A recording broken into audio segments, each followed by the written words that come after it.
Good afternoon students. आज हम skills, इससे पहले हम स्किल्स कर रहे थे, माइक्रो टीचिंग का मीनिंग, उसकी इम्पोर्टेंस, उसकी जो पूरा प्रोसीजर है वो हम लोगों ने किया। इससे पहले skill of introducing a skill जो है लेसन, वो स्किल हम कर चुके हैं। और आज जो हम करेंगे वो करेंगे स्किल ऑफ प्रॉबिंग क्वेश्चनिंग, या इसको हम क्वेश्चनिंग स्किल भी बोलते हैं। ठीक है, तो इसके अंदर हम लोगों ने क्या करना है, जो अब हम आज तक कर रहे हैं वो है स्किल्स कर रहे हैं। ठीक है, जितनी सिलेबस में स्किल्स हैं 5 या 6 स्किल्स हैं वो हम लोग यहाँ पर करेंगे। मैंने लास्ट वीडियो में भी आपको बताया कि जब भी स्किल्स वाला क्वेश्चन आएगा आपको थ्योरी भी लिखनी है और इस तरीके से फॉर्मेट बनाकर एक प्लान भी प्रिपेयर करना है on your choice. Some time जो होगा क्वेश्चन में क्लास और स्किल मेंशन होगी और सम टाइम क्लास और स्किल मेंशन नहीं होती है, ऑन योर चॉइस पे होता है, तब भी आप इनमें से कोई भी स्किल्स जो है वो कर सकते हो। तो उसके लिए आप लोगों को पता होना चाहिए भाई स्किल्स का मीनिंग क्या है, क्या पर्पस है, क्यों ये स्किल जो है बनाई गई है, या इस स्किल को परफेक्शन करने के बाद क्या होगा।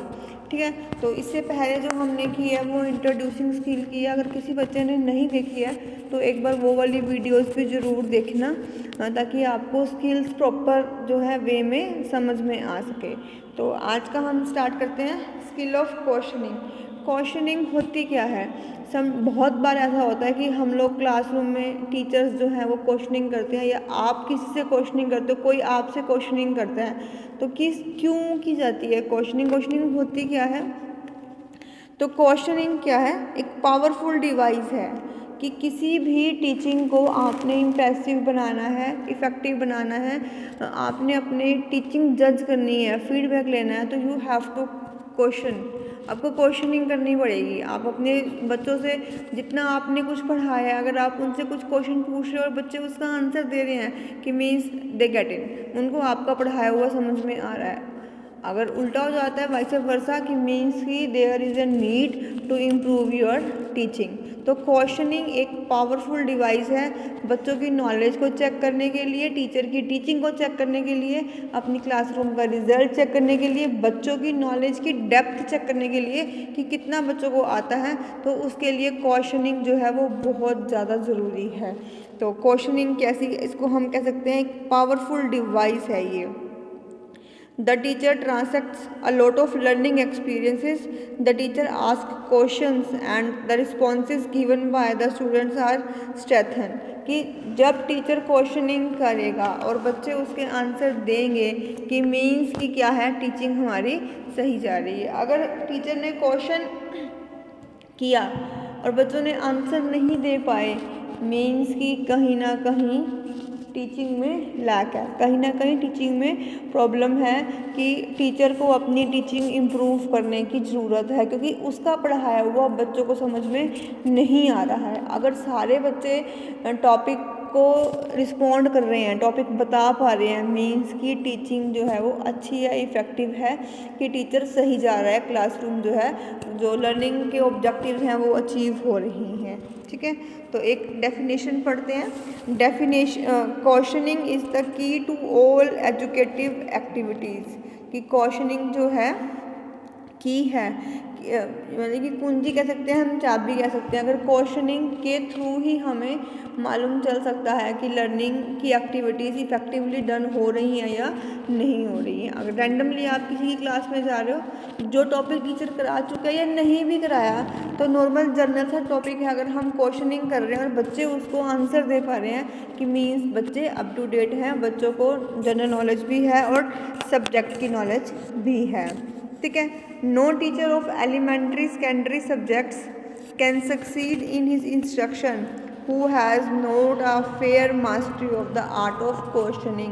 कि कोई भी एलिमेंट्री टीचर जो है, सब्जेक्ट का टीचर है, वो इफ़ेक्टिव तब तक नहीं काउंट होगा जब तक कि उसकी इंस्ट्रक्शन तब तक इतनी इफ़ेक्टिव नहीं होंगी जब तक कि उसको क्वेश्चनिंग का आर्ट नहीं आता होगा। अब क्वेश्चनिंग को यहाँ पे हमने एक आर्ट बोला हुआ है, तभी हम उसको सीख पा रहे हैं। स्किल्स हैं तभी हम उसको इम्प्रूव कर पा रहे हैं। तो इस आर्ट को सीखना बहुत ज़रूरी है। आपकी इंस्ट्रक्शंस जो है तब तक काम नहीं आएंगी आप जब तक क्वेश्चनिंग करते हो। एक बार हम लोग एग्जांपल लेते हैं कि आप क्वेश्चनिंग करते हो तो पहले बच्चे को खड़ा करते हो या क्वेश्चनिंग करते हो। थिंक अबाउट इट कि जब भी एक कहीं पर भी आपने क्लासरूम में आपने क्वेश्चनिंग की या आपके टीचर क्वेश्चनिंग करते थे वो कैसे करते थे, या वो पहले बच्चे को खड़ा करेंगे या पहले क्वेश्चन आएगा, सोच के बताओ।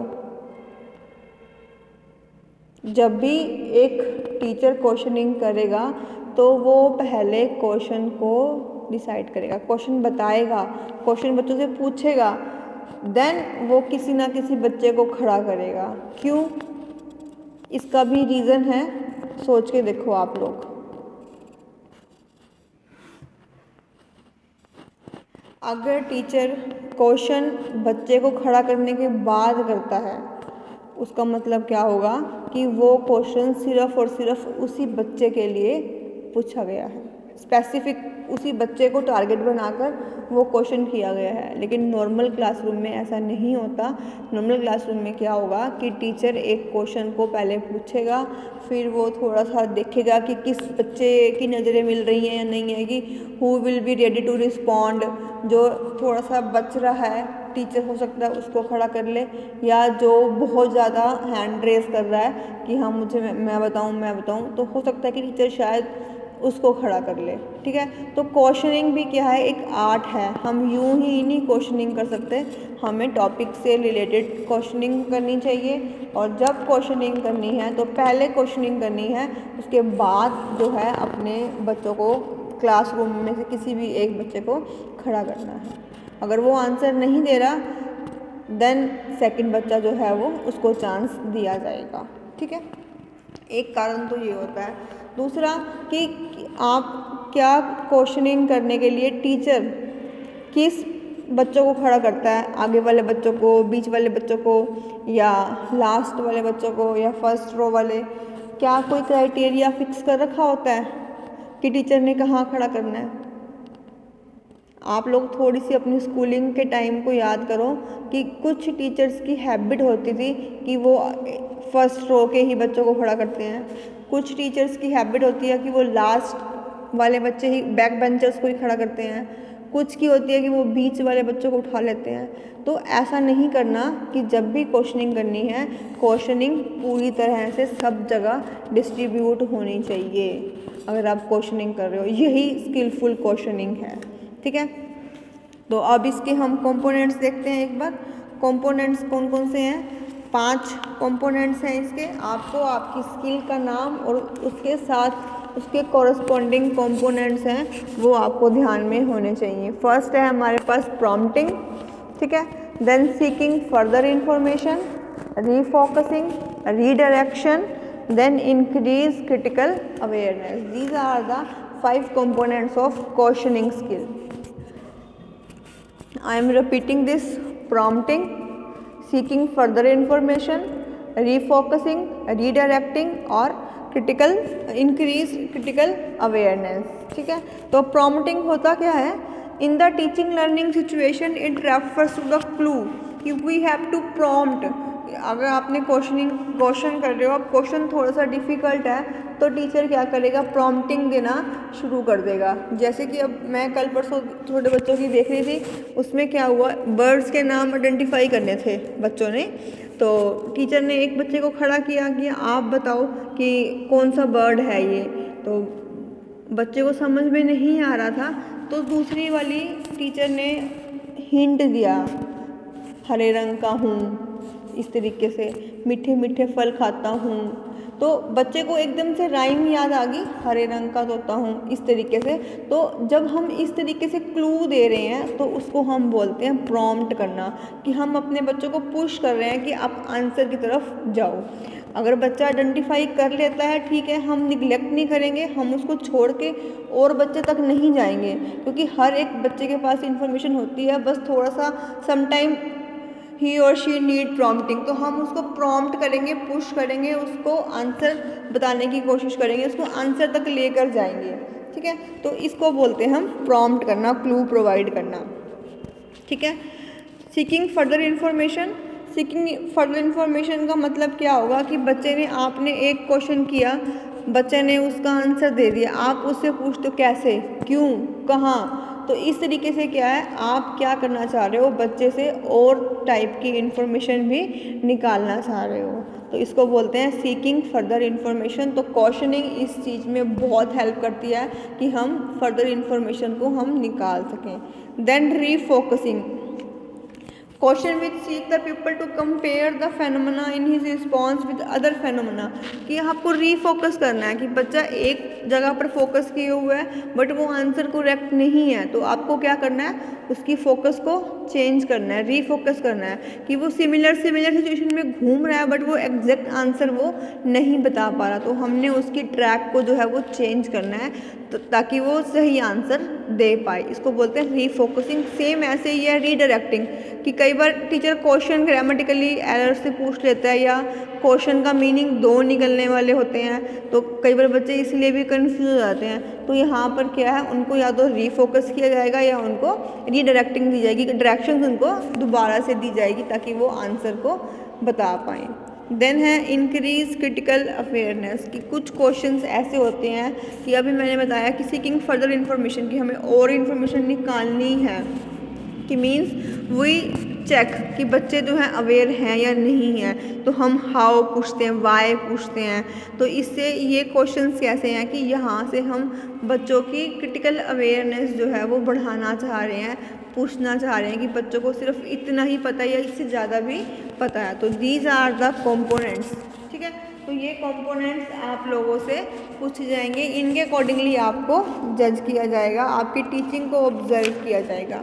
इससे पहले हम एक बार डिस्कस कर लेते हैं कि क्वेश्चनिंग का पर्पस क्या है। ठीक है, it stimulate analytical thought, it keep to diagnosis students difficulties, determining progress toward goods. It also very helpful in motivating the students. It also helps in clarifying and expanding concept. Sometimes it redirects the thinking of the students. It also encourages appreciations and attitudes of the people. It remain alert and attentive to respond the questions. It can pose questions that encourage self examination, कि आप sometime हम questions ऐसे पूछते हैं कि बच्चों को self examination की ज़रूरत पड़ती है। देन हम अब कर रहे हैं कि क्वेश्चंस की क्या क्वालिटी होनी चाहिए या क्या कैरेक्टरिस्टिक्स होने चाहिए। Question should be in clear and simple language according to the class. ठीक है, it should be according to the ability of the students, it should be concise, it should be definite, it should be relevant to the theme, it should be continuous, it should not be double barreled, it should develop the reasoning power, should be based on guessing, should have one point or idea at a time। तो these are the characteristics of question, कि इन questions में क्या quality होनी चाहिए। then you have to know the art of questioning। there are some precautions while asking questions. Don't react emotionally of the students if they fail to answer. Don't ask are there any question, as a general rule don't repeat questions। आप same question बारी बारी नहीं पूछ पाओगे, क्योंकि एक का answer अगर बच्चों को पता चल गया तो दोबारा पूछोगे तो बच्चों को सिर्फ उतना ही नॉलेज मिल पाएगा। Don't attempt to bluff if you are not sure the answer to the student's question। ठीक है, तो ये आपके पास क्या थी, ये आपके पास क्वेश्चनिंग की स्किल थी। क्वेश्चनिंग के स्किल के आपको कंपोनेंट्स देखने हैं, कंपोनेंट्स करने हैं, प्लान बनाना है।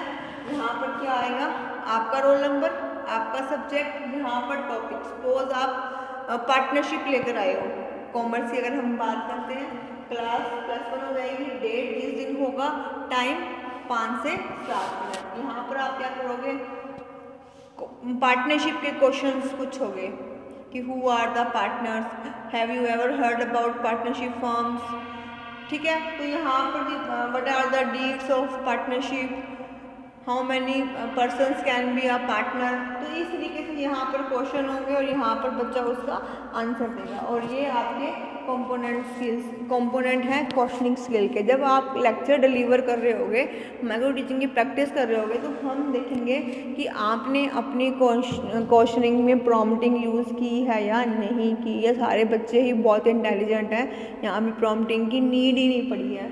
उसके बाद हम देखेंगे कि क्या क्वेश्चन सीकिंग फर्दर इंफॉर्मेशन वाले थे, क्या आपको रीफोकसिंग की ज़रूरत पड़ी, रीडायरेक्टिंग की ज़रूरत पड़ी, या आपने जितने भी क्वेश्चन थे वो सारे के सारे क्रिटिकल अवेयरनेस को इंक्रीज़ करने वाले थे। तो इस तरीके से आपका जो क्वेश्चन है वो 16 मार्क्स का बनेगा।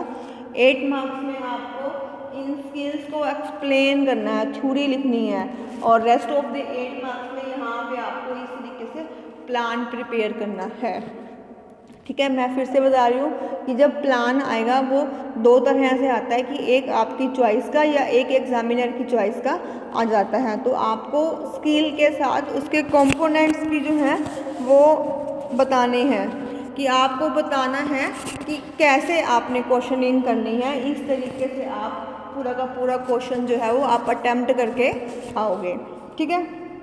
जब आप क्वेश्चन अटेम्प्ट कर रहे होगे तब आपने ध्यान रखना है कि पहले क्वेश्चनिंग का मीनिंग बताना है, डेफिनेशन, फिर इसके कंपोनेंट्स एक्सप्लेन करने हैं, फिर आपने ये प्लान जो है वो प्रिपेयर करना है। इस तरीके से आपने क्वेश्चन को अटेम्प्ट करना है। होप कि आज का क्वेश्चन आपको समझ में आ गया होगा। Thank you.